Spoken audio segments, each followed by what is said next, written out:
अपनी मृत्यु को स्वीकार करना कठिन हो सकता है। यह तर्क दिया जा सकता है कि अगर मृत्यु न होती तो शायद हम अपने जीवन को पूरी तरह जीने के लिए प्रेरित नहीं होते।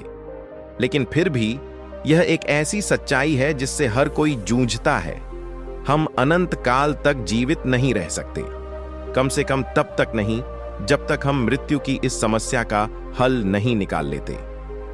नमस्कार दोस्तों, स्वागत है आप सभी को हमारे चैनल विचित्र संसार में। वीडियो को लाइक करें और चैनल को सब्सक्राइब करें और ऐसे ही वीडियो देखने के लिए बेल आइकन को दबाना ना भूलें। तो वीडियो में बढ़ते हैं आगे।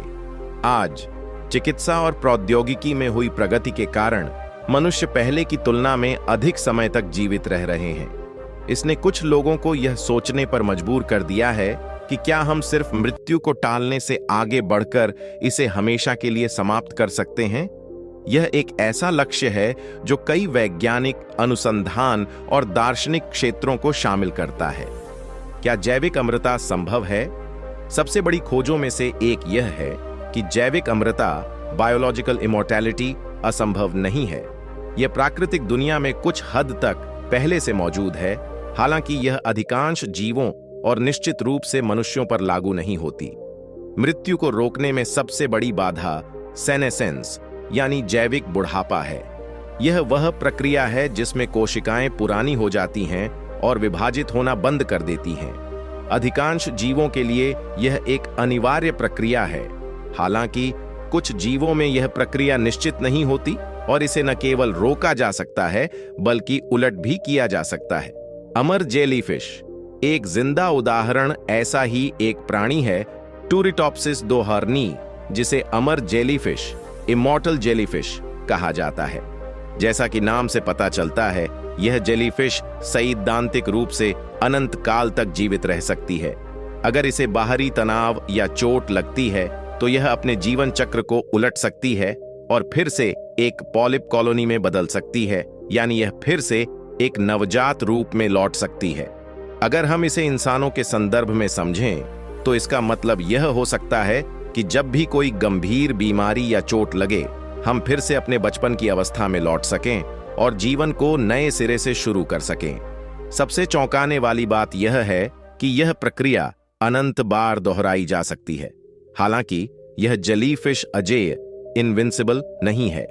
अगर इसे किसी शिकारी ने खा लिया तो यह मर सकती है।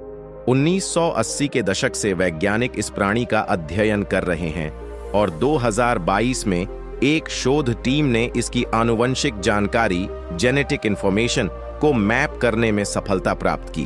यह पहला महत्वपूर्ण कदम है, लेकिन अभी तक यह स्पष्ट नहीं है कि इस डेटा का प्रयोग मनुष्यों पर कैसे किया जा सकता है।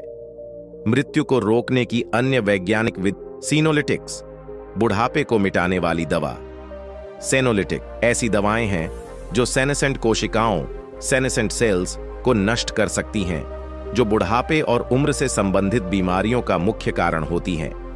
शोधकर्ताओं ने चूहों पर सीनोलिटिक्स का परीक्षण किया, जिससे उनके ट्यूमर विकसित होने की संभावना कम हो गई। यह विधि कैंसर और अल्जाइमर जैसी बीमारियों के इलाज में उपयोगी साबित हो सकती है, लेकिन क्या यह मृत्यु को पूरी तरह समाप्त कर सकती है? अभी कहना मुश्किल है। 2. टेलोमेयर एक्सटेंशन, कोशिकाओं की उम्र बढ़ाने की कोशिश। टेलोमेयर हमारे गुणसूत्रों क्रोमोसोम्स की सुरक्षा करने वाले छोटे कैप्स होते हैं। जब कोशिकाएं विभाजित होती हैं तो ये छोटे होते जाते हैं, जिससे शरीर बूढ़ा होता जाता है। सिद्धांत रूप में अगर हम टेलोमेयर की लंबाई बढ़ा सकें तो हम अधिक समय तक जीवित रह सकते हैं, लेकिन यह तरीका भी पूरी तरह सुरक्षित नहीं है। कई अध्ययनों में पाया गया है कि असामान्य रूप से लंबे टेलोमेयर कैंसर जैसी बीमारियों का खतरा बढ़ा सकते हैं। इसलिए वैज्ञानिक इस क्षेत्र में सावधानी से शोध कर रहे हैं। 3. एपिजेनेटिक रीप्रोग्रामिंग, डीएनए को फिर से प्रोग्राम करना। एपिजेनेटिक वह प्रक्रिया है जिसमें हमारे डीएनए में कुछ रासायनिक परिवर्तन होते हैं जो उम्र बढ़ने की प्रक्रिया को प्रभावित कर सकते हैं। 2024 में शोधकर्ताओं ने चूहों पर प्रयोग किए और पाया कि वे उनकी दृष्टि को फिर से जवान अवस्था में बहाल कर सकते हैं। इसका मतलब यह हो सकता है कि भविष्य में हम अपने शरीर की उम्र को पीछे ले जा सकेंगे और फिर से जवान हो सकेंगे। डिजिटल अमरता, मौत को हराने का नया तरीका। डिजिटल अमरता एक और रोमांचक संभावना है। इसमें किसी व्यक्ति की स्मृतियां, भावनाएं और व्यक्तित्व को एक डिजिटल माध्यम में संरक्षित किया जाता है। माइंड अपलोडिंग नामक एक तकनीक के माध्यम से यह संभव हो सकता है, जिसमें मस्तिष्क की पूरी जानकारी एक कंप्यूटर में अपलोड कर दी जाती है।